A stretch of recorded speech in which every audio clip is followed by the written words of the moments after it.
Today we're going to talk about Gear 5th and how it's affected the One Piece story, because there's been a lot of mixed feelings within the community about Luffy's new gear. We're going to talk about the gear overall at first. Gear 5th, it's Luffy's awakening. It's goofy and cartoon like, where you could say Luffy dang near is invincible. He has Toon Force, and some people hate it. Now I don't hate it. I don't love it. We don't have enough for me to really give my full opinion on it just yet, so I'm waiting for Oda to do more. But it does give Luffy even harder or more durable rubber. He can do anything that he pretty much imagines as long as it's within his body's capabilities. He's been showcased to whenever he punches his opponent that he can go through them or make them rubber. For example, when he punched Kaido in the face, it made him rubber, and also he put his hands through Kaido's eyes, which also made them rubber as well. Luffy has the ability to turn into this humongous giant, where before, usually with Gear 3rd, only like one part of his body could be turned into a giant, so that's different as well. And also Luffy has showcased that he can run on the air, and something that we want to mention is that his new durability, it allows him to be able to shape around sharp objects. We know in the past, whenever it was swords, Luffy would always take damage towards them, or he would bleed, where now Luffy, he showcased against Kaido's club. It has spikes on it, and Luffy, he took the shape of the club instead. So Gear 5th, it's really different, right? It's pretty interesting. But I want to mention that with this new gear, the opponents, people are going to be like, oh, Luffy's too broken, da da da da. Luffy, he always gets a new gear with strong opponents. CP9 with Gear 2nd and Gear 3rd with Gear 4th, Doflamingo, Snake Man, Katakuri, and now Gear 5th we have Kaido. And how shonen fights, how they work is usually the character, when they get their power up, they turn up.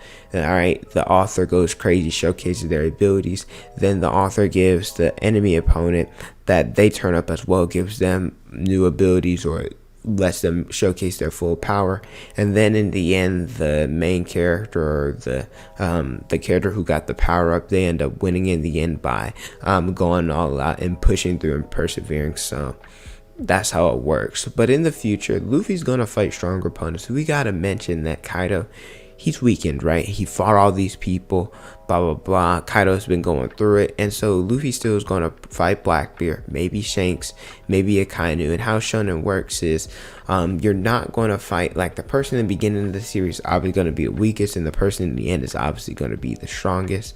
So with how the raid was set up, it was set up perfectly so that the Alliance would have the advantage over Kaido, which makes sense, which is why even though Kaido's the strongest creature, he can still go down in this instance. It's not necessarily about who's the strongest, it's about who's the smartest in this fight. So that's how it works. And so people want to talk about how Luffy's gears, how it's too broken, well, specifically Gear 5th. But there was a moment in one of the recent chapters, I don't remember exactly, I think it was 1045, when Luffy, he got tired and he turned into like this old guy, and when he got out of his Gear 5th and he was drained and deflated, it was pretty funny. He looked tired and exhausted. So Gear 5th, so far Luffy hasn't been able to master it fully, so we don't know exactly how long he can use it. But from this instance, it doesn't look like he could really maintain the form very long, and so just like his other gears, it's going to take away a lot of Luffy's life. So we just have to see how Oda is going to write this gear in the future. I think people are judging it a little bit early, but I think the reason why this gear is getting a little bit of hate is because of how goofy it is in this serious and dire situation where I wore the raid, and how all these sacrifices have been put in place for us to get here. Odin waiting for the dawn and the new era of pirates if he were to die after being boiled in oil. The Kaiser 9, how they fought, Kiku lost her arm, Izo is MIA, Ashura Doji's MIA, Dendro's MIA. There's a lot of scabbards. We don't know what's going on with them, if they're dead or alive. The Alliance, they've had some casualties with the Ice Onis, and just in general dying during this fight, and the people of Wano, how they suffered this long and everything they've been through. So to say that Luffy's gear isn't goofy and it's changing the situation, I can agree that it makes it a little bit less important, a little bit less dire, and a little bit less serious. But a lot of people I've seen on TikTok and just in general, they talk about One Piece being a dark story, and I don't think that's true. One Piece is a goofy story that tackles dark aspects. If you want to look at a dark story, you're going to probably look towards a seinen, for example, Berserk or Tokyo Ghoul, where I probably say that if I had a kid, I probably wouldn't want them watching that or reading it until they're 16. For Shonen, the dark stories, or Attack on Titan Vinland Saga. Same with Berserk, maybe a little bit younger, probably 15 or 16. I think that's where the maturity level is at because of how dark the story is. And then even less dark stories with some funny aspects, but still I'd say it's more tragic and more dark than One Piece. It's probably JJK.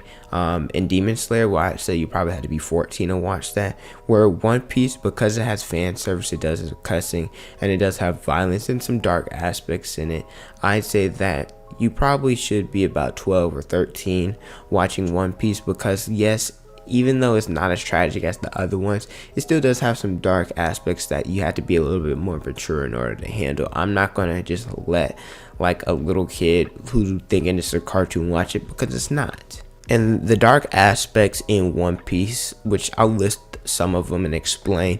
There's corruption. We saw within the Marines with Axeham Morgan and the warlords, how they were supposed to be protecting people and working with the government. However, with Crocodile and with Doflamingo, their targets were to take over countries, where we don't know what else other people would do. I mean, we know Boa Hancock, why she became a warlord.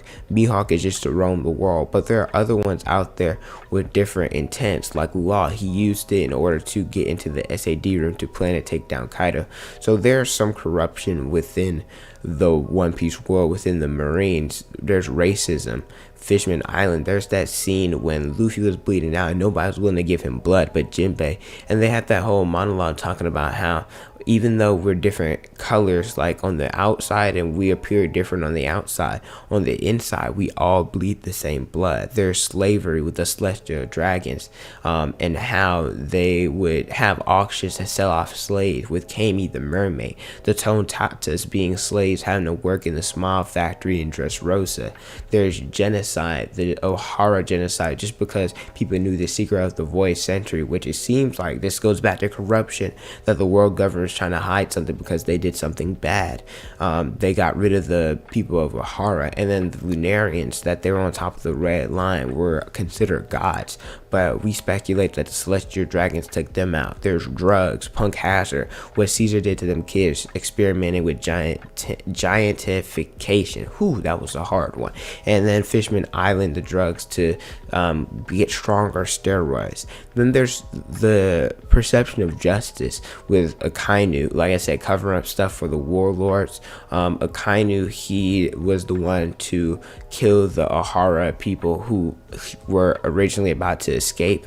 And then there's Fujitora, who believes that he shouldn't cover this stuff up, and that he apologized for the actions of the Marines for what they did with the warlord system in Dressrosa. And then Punk Hazard, with Virgo, and believing with G5, how G5, they were getting mad or yelling at the pirates, shooting at kids just because the pirates did something good, and they were scared to admit that they liked him. And then there's something that we have to talk about with Dressrosa, specifically Doflamingo and Viola, which happened, I believe, in SBS 83.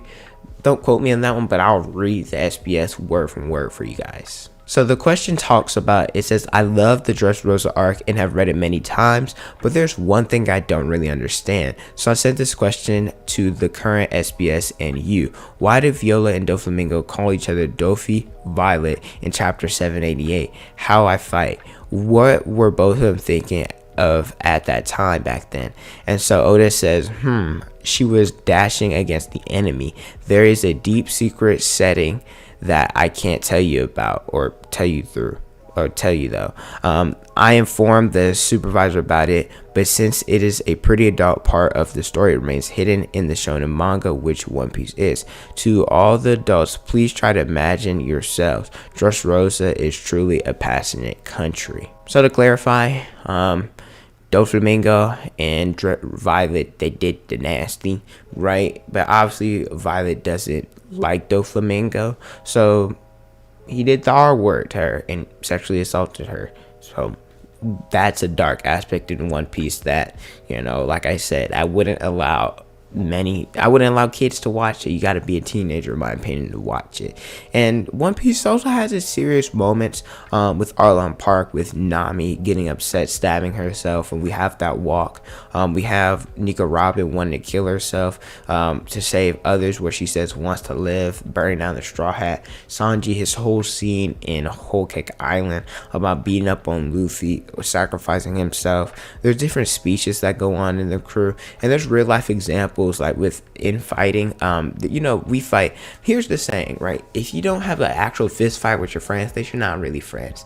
And so there's infighting within the crew, showcased with Luffy and Usopp and everybody else. And so Zoro, he talks about Luffy and earning respect, etc. So there are serious moments that we have to take into consideration. But at the same time, unlike these other animes where you rarely see the main character smile or character smile and a lot of death, One Piece does have some goofy and happy stuff that goes hand in hand with the dark subjects. There's the end of arc banquets that we all look forward to, and that there's different gags, Sanji with his lady, Zoro with his direction, their funny faces, etc. So I've seen a lot of people say that Gear 5th has ruined the One Piece story, where I disagree. Oda will get in his bag and draw Luffy versus Kaido, the climax, in the best possible way. Oda, we trust him, right? Like, for instance, with Doflamingo, when he talked about Gear 4th looking silly, and then when Luffy pulled up on him, Doflamingo shut the fluff up, right? So I think Oda's just giving us a tease, and when push comes to shove, he'll draw us a good fight between Luffy versus Kaido. Has Oda ever disappointed us before? No. So he's just showing off Luffy right now, and Luffy won't spam Gear 5th in the future. He's going to use Gear 2nd, he's going to use Base, going to use Hockey, going to use Gear 4th, all of that.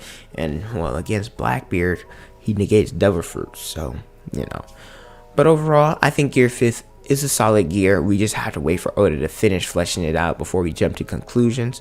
So let me know what you guys think about Gear 5th as a form, and do you guys love it? Do you guys hate it? Do you guys think it ruined the story? How do you guys feel about One Piece being a dark or a tragic story? Is it goofy? Is it tragic? Let me know in the comment section below. But thank you guys so much for watching. Don't forget to like, comment, and subscribe. All that notification bells so you guys never miss out on a new video. Follow me on Instagram, Twitter, Snapchat, and TikTok. It's on the screen in the description below. Thank you guys so much for watching, and don't forget to unleash your potential.